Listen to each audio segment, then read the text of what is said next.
Hey, you guys didn't think I would leave you hanging now, did you? Did you? Well done. Because, I mean, for my 81st video on this channel, I'm going to finally do the top 7 best films of 2006. Wow, what a year that it was. Yes. Um, let's just jump right into it. Number 7 is My Super Ex-Girlfriend. Okay, two things wrong with this. They switched the roles, which could work, but they treat it so nonchalantly and just so haphazardly that you just don't give a flying fuck. And here's why.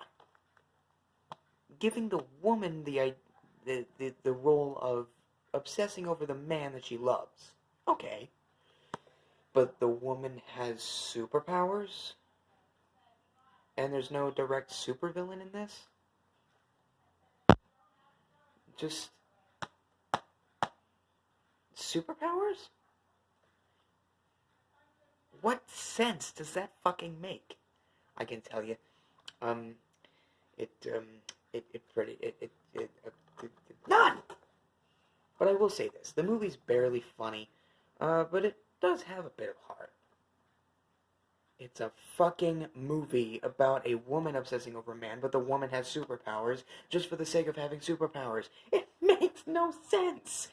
You cannot switch the gender roles of that specific character and give one of them pointlessly superpowers! That's like putting gravy on Skittles. It's a JonTron reference, but how do those fucking concepts sync up? I don't fucking know. Next. Sorry if I seem so pissed. I just had to spend $20 on mailing a package. Number 6, Nacho Libre. I did a review of this. Yes, I did. There is a little bit more that I can say about this. I really do like the aspect of the characters and their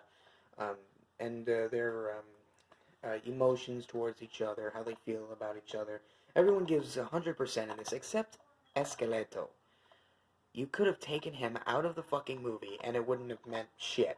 Because, seriously, he is nothing to this movie. He plays no fucking role other than just the guy who gets beat up. Literally. Well, it's a wrestling movie. That's kind of a pun, isn't it? Yes. But I will say this. If they took a little bit more time to give the comic relief character more comic relief, this could have worked. But you cannot give that just to the main character. But when the main character, Jack Black's character Nacho, that is his name, or Ignacio, whatever, whenever he needs to be emotional and serious, he's emotional and serious. But whenever he's being a wrestler, he really is being a wrestler. He really does what he does, and he does it very nicely. So there's something that I can say about it too. Nacho Libre is Nacho kind of movie. If you'll excuse that horribly made pun. I'm starting not to like the pun so much. But Nacho Libre literally translates to hero. Nacho Hero is the English name. Because it's a pun. Nacho, like, not your Libre or hero. But seriously, look at this. He's Nacho, average hero. Nacho Hero. You fucking get it, right? Yeah. But I will say, it's not terrible. They just didn't try enough with one character. And why the hell do the, founding fathers or priests or whatever the fuck of that church, why are they such assholes to Nacho? Just why? I mean, a movie needs a generic asshole character. That pretty much makes sense. But you can't make them so unlikable in this.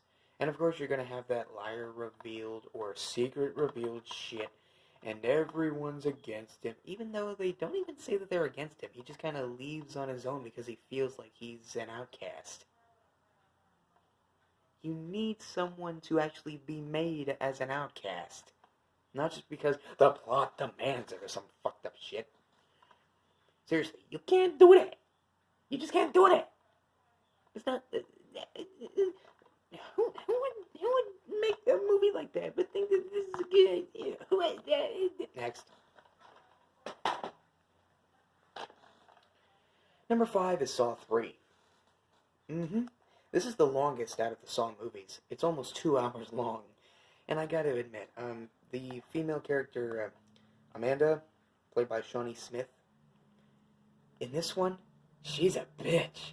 I mean, there is a little bit of craziness going on with her, and her relationship towards Jigsaw is kind of uh, touchy. But she's the supposed new person to take on the role of Jigsaw's challenges. She dies at the end of this. Spoiler. Um, and of course, there's going to be that cliffhanger ending, which sets up with her. Oh, and by the way, why the hell do they just keep remixing the original theme and expecting that to work? Halloween. But still, look at this. Suffering, you haven't seen anything yet, and there's 3 broken teeth. Yeah, that doesn't match the tone of the film at all. These are just crime thriller films. They're not so much as generic horror films. This has to be the weakest of them because it's mostly just them sitting around, walking around, and talking. There's no action like the second one, and later on down the road, the last films in the series have. That's why this one's so low on the list, but it's at number 5 for one specific reason. The twist. Every movie in the series has a fucking twist. It's pretty twisty, I will say that. It really throws you. Like, oh my gosh, I didn't expect that. It's Saw 3! And you kind of guess, like, oh, is this going to be the same shit? No! No! It's not the same shit that we got in the second one. It's literally doubled down the same shit that we got in the first one. Does that make it bad? Not necessarily. The twist is literally the only reason why this movie's on the fucking list to begin with. Next! I'm tired of this phone. It's really getting on my nerves. That's why I'm so shaky. Seriously, it's so slow as I'm recording this. We've hit, like, what, 7 fucking minutes, and I've gone so slow? Seriously. It's, like, seriously, it takes literally seconds just to do this. Okay, number 4. And 2, the lighting is shit. See, look at this. I'm doing this. Number 4 is the Charlotte's Web remake. Another Nickelodeon movie, in case you didn't know. No, really, it says that on the back of the box. Right there, right there. It's the re-release, but still, the 2006 remake. Everyone gives their damn best in this. By the way, this is my laptop. Can't really see it that well. But I was just going to make a list for my next top 7 list. Yeah. But I gotta say, the animation, there's not much of that. But the voice work is not that bad. Julia Roberts, her voice in this is just like an angel.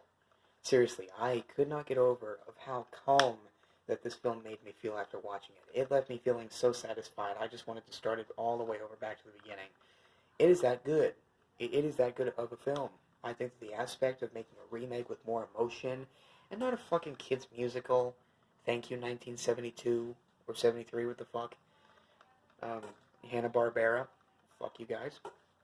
No, really, I don't like Hanna-Barbera that much because, I mean, look, have you seen the shit that they're doing with Scooby-Doo's remake? I blame them for that. Not so much Warner Brothers because that's not even coming out on DVD. But not talking about that. Charlotte's Web is the topic here. This film has only one flaw. It's too short. What are you talking about? It's 96 minutes. It's too short. There's a lot of story that they missed out on. Have you seen the fucking original film?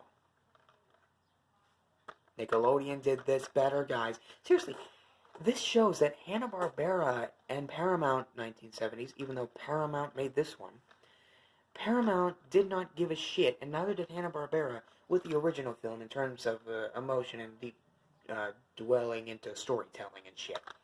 Nickelodeon did that better. And that's shameful, not because Nickelodeon did it better, but it's because it's shameful if another company does a remake of an original movie better. That shows that the original company didn't give a fuck. Looking at you, Child's Play 1988, but not hating on that movie so much anymore. There's a reason for that. We'll get to that in a couple months. But seriously, this is definitely a movie that I would tangle myself in to see anytime. These fucking stupid fucking taglines with these stupid... Next. Okay. A little strange with this next one. Stranger Than Fiction is, what is this? 7, 6, 5, 4, 3. Number 3 is Stranger Than Fiction, and here's why. The movie is definitely stranger than fiction because it's about a woman who's writing about a man who just happens to be real, and he happens to hear her voice narrating what she's typing. That just happens to be his life, his actual life. She thought he was a made-up character, but it turns out it's a real person this time. That's the stranger than fiction part. But here's the thing. The movie is supposed to be funny. It's a fucking comedy. But here's the thing. It's not supposed to be a comedy because there's no comedic moments in this movie at all. Like, none at all. It's just sad. But I will say this. The movie does have a lot of heart. It's one of Will Ferrell's more emotional kind of stories. Seriously, this does not focus on being a comedy at all. And it gets pretty depressing towards the end. But, I mean, in the end, Emma Thompson's character, who's the narrator of this as well, ends up keeping Harold Crick, Will Ferrell's character, alive at the end. So I like that because she goes through the guilt. She goes through a guilt trip, thinking, "Oh my God, I was about to kill off a real person. I thought he was just a character." But this is really a strange movie. Oh, it's stranger than fiction, all right. But it's kind of stranger than non-fiction either. Like either way. There's another terrible pun.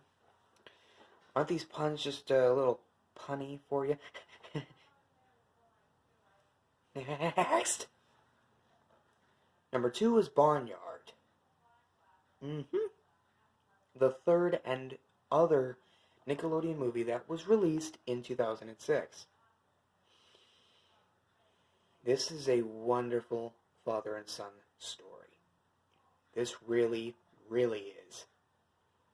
Seriously, even though it's not that much of one, it really shows that, like, the moral lesson of this is, you shouldn't think that life is all fun and games. It's a very serious and sometimes even deadly and crazy and dangerous world.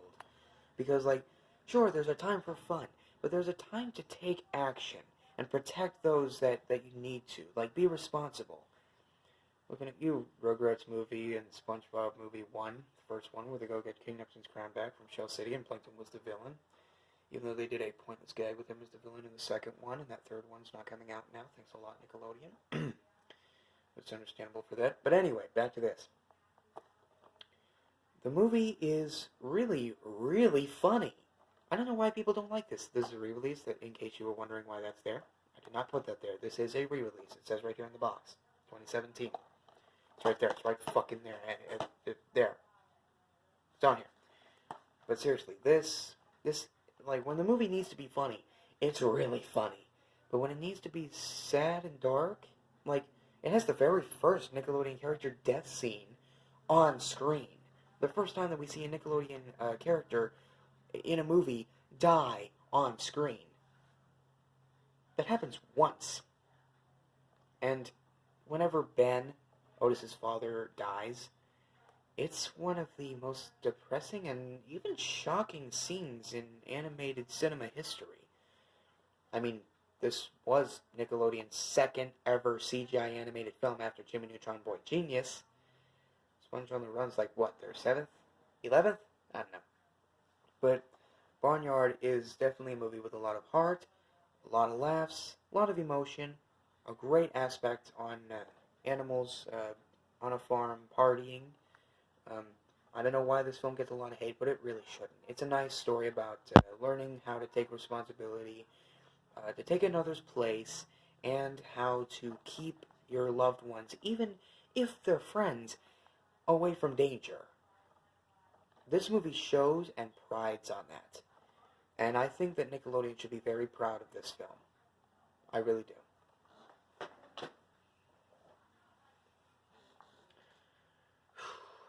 And for number 1, I'm skipping the honorable mentions because this is 14 minutes as it is. Now, the number 1 best film of 2006 is Click. Here's why. It's about a man who's too obsessed with work to tend to his family and even his friends. And that ends up making their lives worse, even when he thinks that it's making their lives easier. Whenever he thinks that they have it easy and he has it hard, he starts to realize that he's making it harder for them, and he sees it as, he doesn't realize that he's making it easy for himself and harder for everyone else. But his wife, played by Kate Beckinsale, his wife Donna, I shouldn't have said that. Today's my deceased Aunt Donna's birthday. um, but anyway, she can really tell that he's changed, and he's not viewing her as being important, or anyone in his life being important anymore. And she starts to drift away from him, and he tries desperately to keep everything intact and in order, but he realizes what he's doing is wrong, like right towards the last act, and he realizes what an ass that he's been. And you can tell he wants to change, but he only ends up taking wrong steps and leading to himself dying. But right before he does, and it's revealed that it's a dream, we'll get to that in a moment, um, Christopher Walken is very good in this. It's not necessarily hilarious. It's kind of like Stranger Than Fiction in terms of being serious. This film starts out as just being a generic family drama, kind of comedy here and there. But then, towards the end, it gets sadder and sadder until it just breaks your heart. Adam Sandler plays Michael Newman. And Christopher Walken plays Morty, who's the Angel of Death. Main character's name is Michael. Angel of Death played by Christopher Walken. It's on the back. But this is actually a really well put together idea. Taking Back to the Future's idea of kind of time travel with making it into a universal remote that's kind of like a movie, like living your own life like a movie. Except skipping through time and skipping through important times in life that you didn't get to spend with those that you love, and before you know it, it's going to be too late. Now, this is an idea that'll come up in another film on another list. The main character realizes that he didn't know what he had until it was lost, or even gone. And you can tell that he wants to make things right.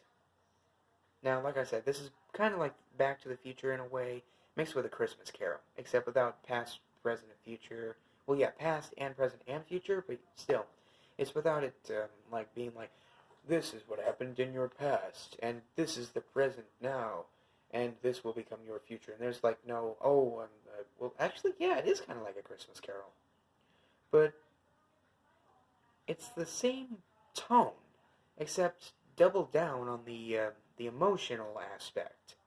But like I said, when the movie needs to be funny, it's funny. When the movie needs to be serious and emotional and direct and blunt, just putting its foot down and saying this is an emotional scene, not to be taken as funny or any kind of silly emotion or anything like that. No, this movie needs to get a message across. And damn it, it does. It fucking does. Click is a movie that you should click through whenever you get a chance. Fuck these stupid puns. Seriously, I am done making these stupid puns. No more puns in these stupid lists, alright? I'm done. I'm not making any more fucking puns in these stupid fucking top 7 lists. Every time that I've done one of these, I try to end every single spot on the list with a stupid pun. Or a fucking tagline. I'm sick of that. I'm not doing that anymore. This is the last one. But seriously though, Click is a really good movie with a lot of heart, some laughs, but not a lot, but it is something you should check out. Now, if you'll excuse me, I need to get ready for the next part of Sponge Month.